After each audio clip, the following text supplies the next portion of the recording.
இயேசு கிறிஸ்து நாமத்தினாலே என் அன்பின் வாழ்த்துக்கள். நம்ம நேற்று பார்த்துருந்தோம், ஈசாக்குக்கும் ரெபேக்காளுக்கும் கல்யாணம் ஆகி கணவன் மனைவியாக வாழ்ந்தார்கள். அவன் அம்மா இறந்த துக்கம் நீங்கி அவன் ஆறுதல் அடைஞ்சான் அப்படின்னு சொல்லிட்டு, சரிங்களா? அதற்கு பிறகு என்ன நடந்தது அப்படிங்கிறத நம்ம வீடியோ பார்க்கலாம். ஆதியாகமம் 25வது அதிகாரம் 1ஆம் வசனம் முதல். ஆபிரகாம் கேத்தூராள் என்னும் பெயர் கொண்ட ஒரு ஸ்திரியை விவாகம் பண்ணியிருந்தான்.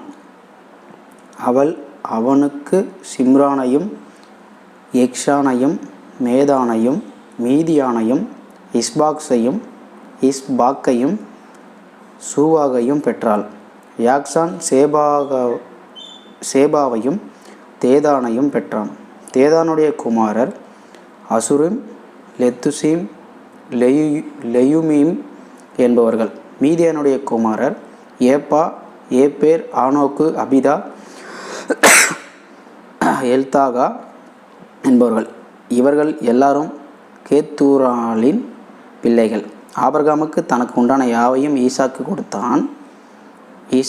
கொடுத்தான். ஆபிரகாமுக்கு இருந்த மறுமனையாட்டிகளின் பிள்ளைகளுக்கோ ஆபிரகாம் நன்கொடைகளை கொடுத்து, தான் உயிரோடு இருக்கும் போதே அவர்களை தன் குமாரனாக ஈசாக்கை விட்டு கிழக்கே போக கீழ் தேசத்துக்கு அனுப்பிவிட்டான். ஆபிரகாம் உயிரோடு இருந்த ஆயுசு நாட்கள் 175 வருஷம்.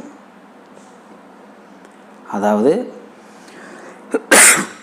சாரால் இறந்ததுக்கப்புறமா ஈசாக்குக்கு ஒரு கல்யாணம் பண்ணி வச்சுட்டு, அதற்கு பிறகு பார்த்திங்கன்னா இன்னொரு கல்யாணம் ஆபிரகாம் பண்ணுறாரு. அதாவது ஆபிரகாம் பார்த்திங்கன்னா 3 மனைவிகள்.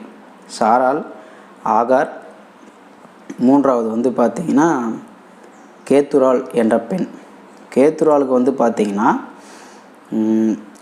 சிம்ரான், எக்ஷான், மேதான், மீதியான், இஸ்பாக், சூவாகை, மொத்தம் பார்த்திங்கன்னா 6 பிள்ளைகள் பிறக்கிறாங்க. அதில் பார்த்திங்கன்னா யாக்ஷானுக்கு தேதானை பெற்றான். தேதானுடைய குமாரன் அசுரிம், லெத்துசீம், லெயுமீம் என்பவர்கள்.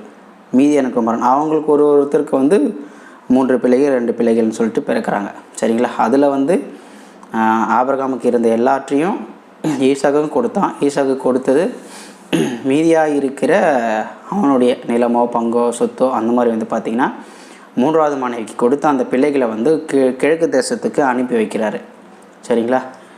அதற்கு பிறகு பார்த்திங்கன்னா அவர் உயிரோடு இருந்த வருஷம் பார்த்திங்கன்னா 175 வருஷம் உயிரோடு இருக்கிறார், சரிங்களா?